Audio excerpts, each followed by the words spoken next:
Hello and welcome to the Old and Young Scrum. In this episode, we discuss the upcoming clash of the Bok and the Lion.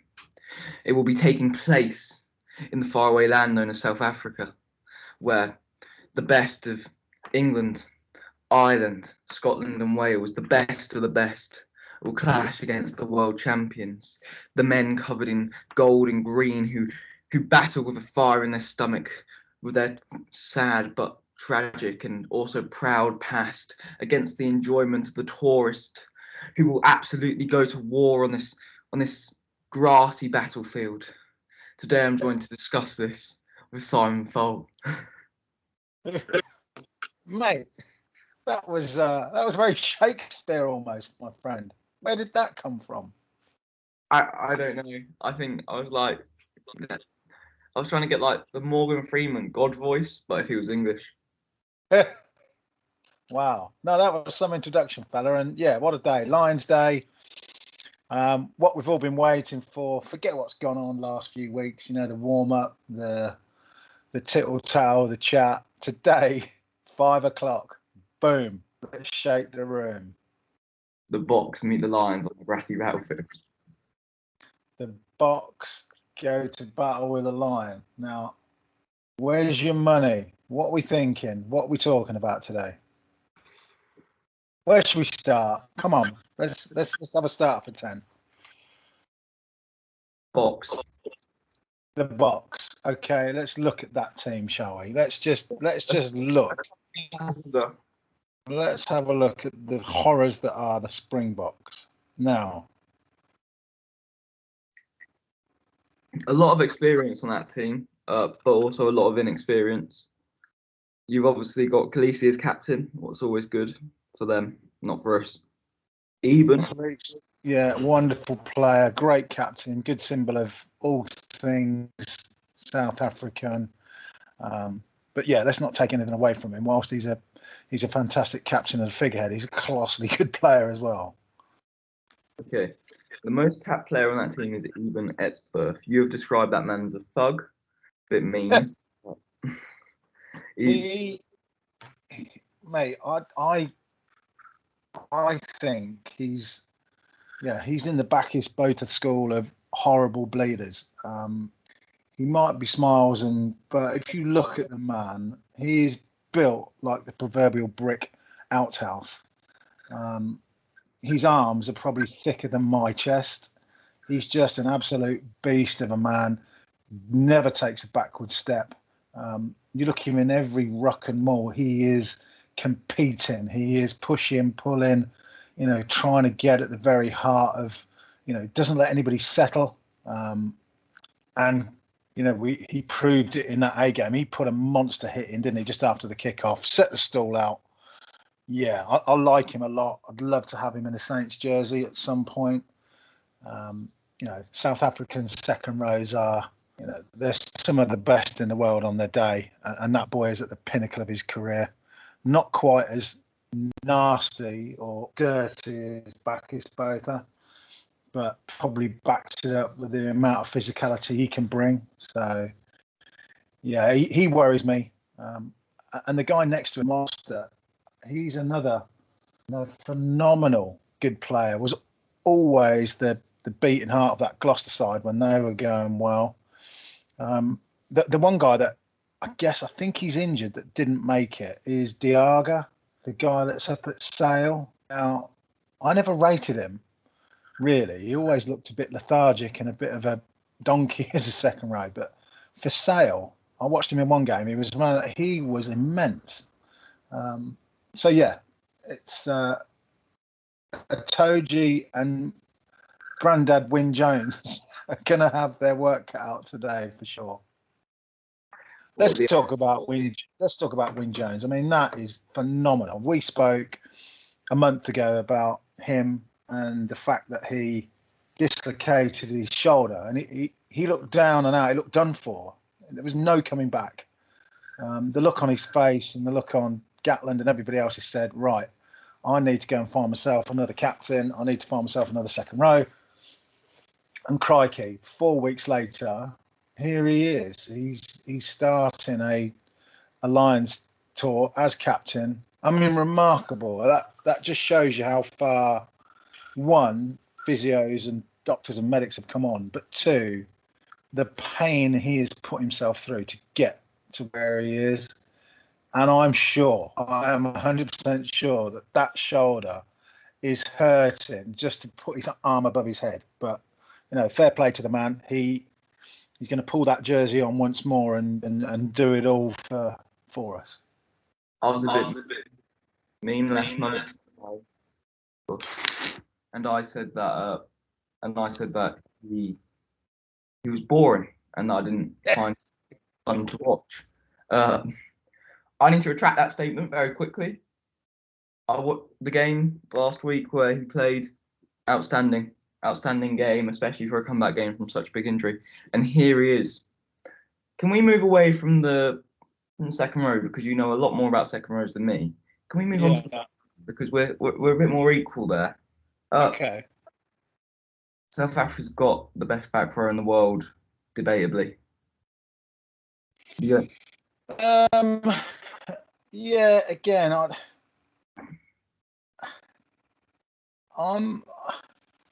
we've got our man in there. That came as a massive surprise to me that Courtney would start. But fair play, he's in on merit and on tactics, because he can do everything. He can cover the second row as well. He can put the hits in. He can do the dirt. He can do the yards. He's a great option at the line out. And he's still got wheels. He's still got legs. So Tom Curry, I think, is the best 7 in the world at the minute. I like your boy Dutoit. I think he's wonderful. However, Tom Curry has been immense. That boy can run and run and run and tackle and run and run and run and tackle. If the game went on for 3 hours, I think he'd still be. He's got a phenomenal engine. Can jackal, can do everything. So, the big surprise for me, and I think for the press and everybody else, is Conan. The Irish boy gets his start at 8. Now, you've got to be good. You've got to be wonderful. You have to have had some tour. You've had to impress in training in the games you play to keep out the very humble but the wonderfully gifted Felipe Faletau. It must be a massive gamble. However, that's what Gatland gets paid the bucks for. What do you feel on that? Do you feel we've got the right balance there? I think, gosh, there's an echo on that. I think that there's going to be a very, very interesting game. There's going to be a lot of clashes. There's going to be a lot of big hits, and maybe the young lad's up for it. Maybe the young Irish lad Conan is up for it. I don't know. Pressure will tell. This is his first proper test. It's all good playing club sides and that South Africa A team, but now this is where it hits the fan. This is where it gets real. Curry is the best 7 in the world at the moment. In my opinion, it's between him and Dutoit, who is actually playing. So I think it's a very, very interesting battle in that back row. The other man who is starting in that back row is obviously Courtney. Courtney's a big, big chap. Him and Eben are the 2 biggest men on that team, 6'7", 6'8". I don't believe does Courtney weigh 17 and a half stone or something like that? He's around about that, yeah. I don't think he's as heavy as Etzebeth, no near, but still a big horse. Etzebeth, 19.2 stone. That's a big bugger. And he can run, and he's not slow. So that back second row is where a lot of the power will come from in this game. But people also want to see this quick rugby, and I think one of the big comparisons that we need to make is young, very young, Duran van der Merwe battling it out with Cheslin Kobe. Yeah, van der Merwe, again, come from nowhere. A good, solid Scottish name. I like that in a Lion. Would you want to go up against Cheslin Colby? He'll sidestep you in a car footwell. You know, he's that quick with his feet. He's always going to beat the first man. And you know, we've put a big horse up against him. So that's going to be an interesting one. I think we know that what Cheslin Colby can do. We must know how to defend, push him, you know, keep him wide, push him to the outside, and then, you know, almost got to double team him and stop him, step in and step him back inside. So, you know, Van der Merwe, fair play to him. He has looked good on the tour. He's looked, you know, looks the part. Then he's a big lad. And yeah, wonderful for him to get, you know, to get the nod. Feel a little bit sorry for Reece Zammit, but again, you know, cometh the day. It's the first test. I'm sure he'll get another look in. The one that surprises me, the one position that I'm not sure is Elliot Daly at 13. I think that's a really strange call. Didn't see that one coming somehow. What's your view on that? Daly's had the test at 13, in my opinion. I would have taken him over Henshaw.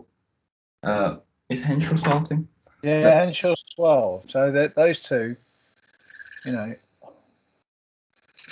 And then who you got coming on? So they might bring on Faz, stick him at 12, move Henshaw out to 13.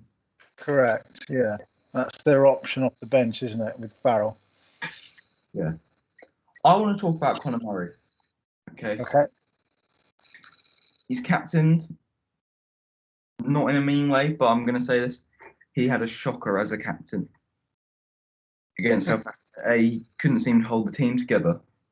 Do you reckon that's why they've gone for Ali Price as shot caller in terms of off the breakdown as 9 because of Conor Murray's dismal display? I don't think it was that. I think they've picked a 9 that they feel can get in the face of the midget, of Faf. They've picked a 9 that probably complements Bigger a little better. You know, it's all going to be about today. Bigger's in there for his, yeah, he can tackle, he reads the game, but he's kicking on the day out of hand and everything. We need to keep those big South African forwards turning and keep putting the ball in behind them. The kicking game is going to be massive today. And if we get it wrong, we are in the doghouse because they will just run it back with vengeance. But if we can kick well from 10, you know, then I think we've got a chance. But yeah, I feel that's the reason that he's in. Yes, he wasn't brilliant, and no, as a captain, he didn't quite have the stature to, like you say, pull it in, pull it together, look in everybody's eyes, and come up with a plan B, because plan A wasn't giving us results. So that's why Alan Wynn's in there. I don't think he's not playing because of his captaincy role. It would be more tactical that he's not in it today. Would you make any changes to that? To the side? Mm-hmm. Yes. Yeah, I'd still stick to my guns and I'd have Henry Slade at 13 all day long. I still think he's class act, although he's not even on the tour. Watson, I agree with. Hoggy, yeah, I think that's, well, he wasn't brilliant either in the A game. Wyn Jones, Cowan Dickey, great call. Really has gone well. Stamped his place. You know, Ken Owen's been around a long while, but Cowan Thicky, as they call him down in Exeter, he's not the smartest, but boy, can that boy play. Furlong was always going to start all day long. Atoje, yeah. You know, Courtney, that's such a brave call, but solidly reliable. So no, there wouldn't have been too much I'd have changed on it. So the one would have been Elliot Daly. Van der Merwe, yeah, I'd have probably gone. I don't know. I'd like to have seen a defensive man in there, and that's probably what they've done. But is he too big to defend against Colby? Yeah, it's you know, you look at the bench. Wow, you know, Sinclair, Byrne, Hamish Watson, I feel, will get on at some point.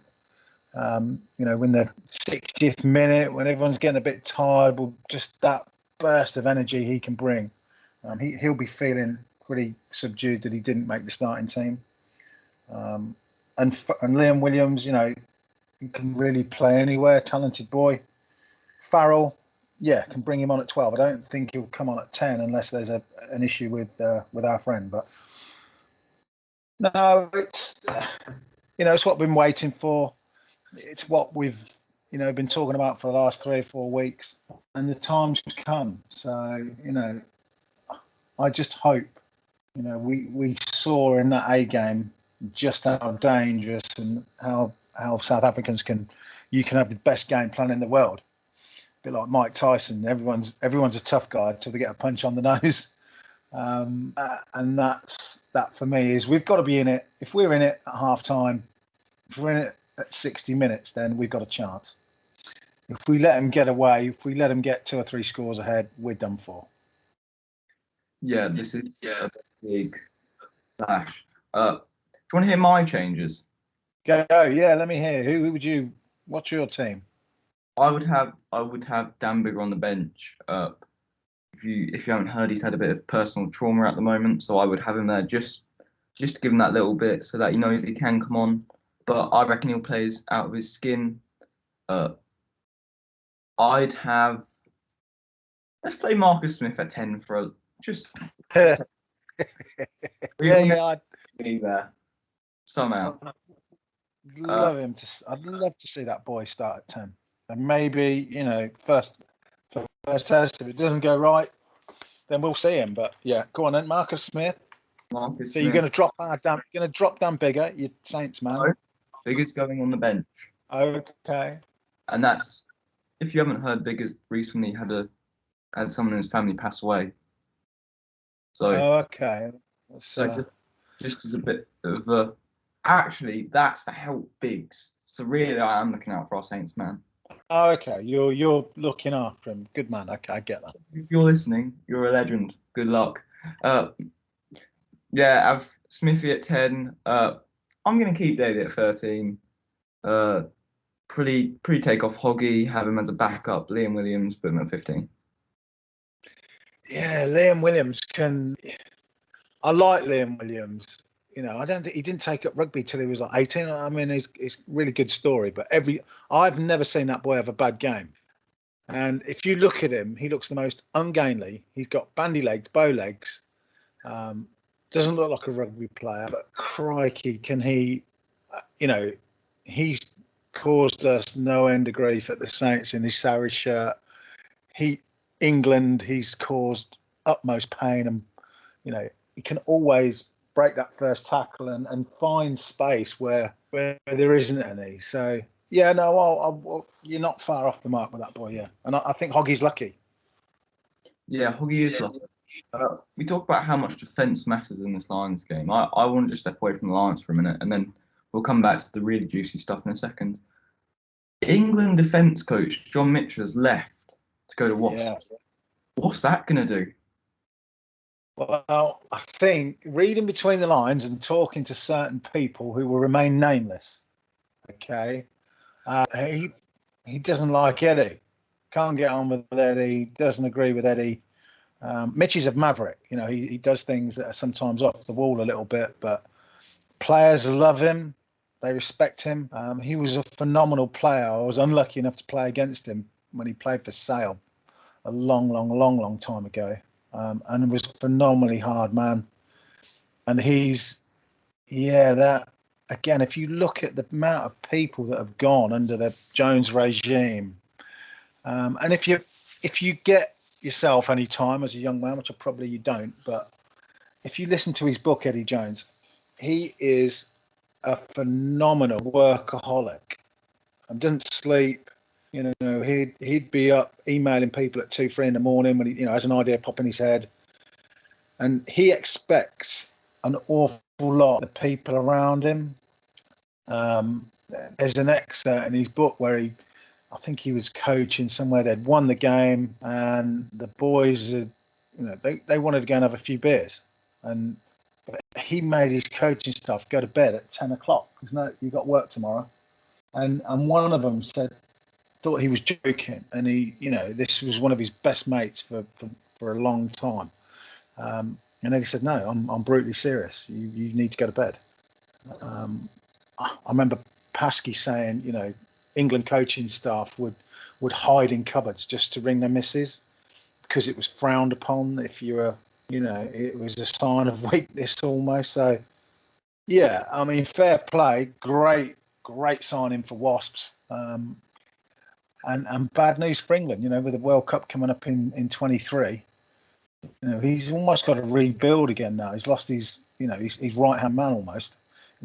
He's now Borthwick's gone, Hadley's gone, and now Mitch. So yeah, he almost irreplaceable, I guess, at that level. He's coached the All Blacks. Crikey, there's not many of those sort of people that are going to come along and be a number two. So yeah, we'll see what comes of it, and I'm sure there'll be books coming out in the near future of Eddie's madness. And if you talk to Dylan on the quiet, if you get a moment, ask him what his life was like, and as a captain under Eddie, it wasn't an easy life and not one to be relished. When he really was under pressure 24/7, he could not switch off from any of it. And yeah, that's the kind of guy Eddie is. But we'll see. I'm very. Oh God, there is an echo today. Yeah, Eddie's a bit of a tyrant, but that's what he needs. I think there's a quote by Winston Churchill: "You need to be a monster to beat a monster," and Eddie beat a monster in the All Blacks in that World Cup semi-final, and he is the monster to do that job. I don't know what's happening to that monster at the moment because England haven't been performing the best, but aside from that, I think that's the situation. So there's one more thing I'd like to address before we get back to the Lions. And someone decided to say something not very nice about Marcus Smith. We made a very bold assumption last week that racism in rugby is practically not there.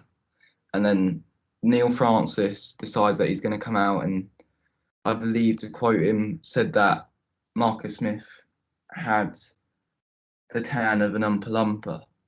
Something obviously that should never be said, should never be even thought about. It's a horrid remark. It beggars belief in this day and age, and everything that we've talked about and everything that's gone on, that you can think what you want. Yeah, you can talk to your mates in the pub if you feel that way. But how can you? Someone's printed that. Someone's let him say that, podcast it, print it. Shame on them. It's not for general consumption, and we've got to be very careful. We can't be so sensitive that is it racist? Isn't it? We've got to be careful of. It was the wrong thing to say at the wrong time in the wrong context. But he's gonna throughout his career get some criticism, and yeah, Neil Francis has said, he's apologised profound. He's quite happy to meet him face to face and apologise and explain what he meant and did by it. You cannot say anything nowadays without it coming in the press or being made a big thing of, and yeah, just the wrong thing to say at the wrong time, and probably not meant with any malice or any racialist slur. However, misconstrued, which a lot of these things get, it can look terrible. But yeah, I'm not. You have to be so careful what you say, and what you say amongst your mates sometimes isn't acceptable in the wider world. But that's where we're at the minute. We have to respect other people's views and other people's beliefs. So shame on him. It seems like a sensible remark that's been made without much thought behind it, and people have taken offence to it. What they have the right to, and now he's having to answer for his actions, as he should. Yeah, he's having to answer, and he's been booted off of his thing, and it's cost him. It's cost him dearly. So, he's not walked away from it scot-free. He'll never, in the industry, he's a marked man. So, people don't get over. Ruins people's careers. It won't ruin Marcus Smith, but it potentially ruined the fella. So I just think it's all a little bit. Got to be so careful these days and respect to the people's views. But is it the worst thing in the world? No, it's not. It's a bad comment at a bad time, but it's not the end of the world. Nobody's dead. If he's been offended by it, then he's apologised. It's that's where I'm with it. You got to be so careful. I did a dinner at the Saints, and they asked me would I do it. It was National Apprentice Week. I stood up with the NHS with Alex Waller and interviewed him and talking about apprentices. I made a comment of like, who was your biatch?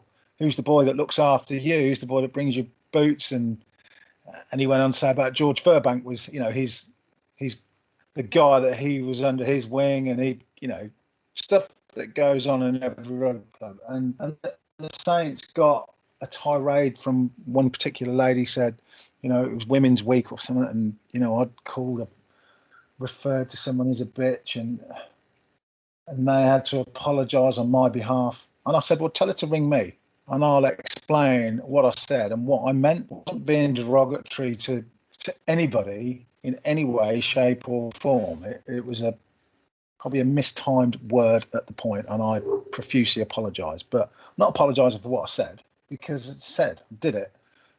So you just have to be really careful, and you got to be. You can't offend.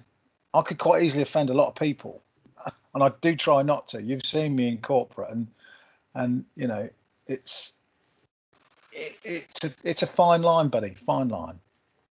Yeah, it's a fine line. Yeah, you definitely might have crossed it there. So, but let's move on before we do end up offending someone. Just want to say that I didn't agree with that. Let's move on to, oh gosh, where was it? What's going to win the Lions the game? What's going to win the game today? I feel we need good clarity at the breakdown. We need a strong referee that we're going to understand. We need to hold our own in the scrummage, and our lineup needs to function. Once we've got those sort of nuts and bolts of the game, we're going to need a little bit of luck. We're going to need bigger to pull the strings and orchestrate from 10. He's got to mix and match. He's got to play it up. And unlike the World Cup with England, we need to be, if plan A isn't working, we need a plan B and maybe a plan C, because unfortunately in the World Cup we had a plan A, and plan A did not work. So they'll be putting some big hits in early. If you remember that World Cup, they battered Sinclair and he ended up going off, and we came on with Cole. Cole ended up giving a load away of penalties, and we never got into that game. Today, we need to start strong. We need to put a marker down, meet brute force with brute force, and that's what it's going to come down to. Take the wind out of their sails with some of our big hits, and then we'll see. And the biggest thing in all that is keep Oddjob quiet. Faf de Klerk is the beating heart of that. I think you'd be a good scrum half behind that South African pack, because they're that good. So if we can get at him, keep him quiet, get him riled, get him on the back foot, and keep those boys turned, then we'll see. You never know. It's going to be a cracking game. Really looking forward to it. Biggest regret is no crowd. The Lions need a crowd. That if this was a normal Lions tour, there would be as many there'd be as much red in there as would be green, and they can make some noise. And I think they would need that more today than potentially South Africa. So yeah, what do you think? What's your synopsis on it? Where do you think we're going to win and lose if we do? South Africa's too good at the set play. We need to be a lot more creative. We need to try and play keep away from the South Africans and the ball. As soon as we give the ball to South Africa, they'll score. Yeah, that is my opinion. Simon, I think there's a couple more things on here. That one is, how important is the first test for mentality? You to have to go into the next one, into the game number 2 with a win under your belt is massive. It almost takes a little bit of the pressure off. Lose the first one and you're on the back foot. You give the other side massive advantage. You then try and choke things up in training. You change things. You think about what you've done wrong. When you win, you almost like, right, second test, you can identify where you weren't so good, and just tweak that rather than changing the game plan or having to change immensely. So it's a massive thing to win the first one, and woe betide if we lose the first one, we're in for a massive uphill battle. Yeah, I'm looking forward to this today. I'm very excited. One last thing, and that is, there's a South African TMO. I reckon that's why we've got Duran van der Merwe, so that he can just listen in because he still speaks Afrikaans. African TMO, a lot of controversy. Rassie's playing Waterboy again, even though he doesn't seem to carry the water. What do you reckon? Fair play if he wants to run on the pitch and if he feels he can, we obviously have the Saints do it with our water boys. They're in constant contact with the coach. Does the coach need to be on the field? No. They're good enough players to get on with it. South African TMO, mate, he's going to be under so much pressure. And at the end of the day, TMO comes down to the law, and he cannot be biased one way or another. The law's the law. And they make a big fuss of it. It's no big deal. It's no fuss. He will be, I'm sure, whiter than white. We won't be talking about him. He won't decide the game in any way, shape, or fashion, I hope. So, yeah, that's just a bit of bravado and a bit of, makes for good press and good reading. And if we lose and the decision down to a TMO is, then, yeah, we can hammer him and blame him for that. But, mate, I don't think it will come down to that. Okay. I think this is a good place to unbind from the scrum, because I'm going to go grab a pack of biltong.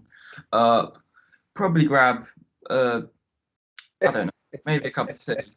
I don't know, biltong and tea don't seem to mix. And I'm going to go get ready for the game. Mate, it's 10 to 12. I've got a few chores to do, and then unfortunately, it looks like I'm going to be watching it at home due to COVID restrictions, and my daughter, I think, may be tested positive, so I'm going to have to sit at home, which is a shame. However, I will make the most of it. I'll get my chores done, and I'll be thinking of you at 5 o'clock with you. Say hello to your dad for me. Tell him I'll be having a beer and thinking of you guys, and yeah, tell him I'll sort him out some campsites because he was asking me and I haven't forgotten to tell him. Awesome. Let's unbind from this, really. I'll see you later. Have a good one.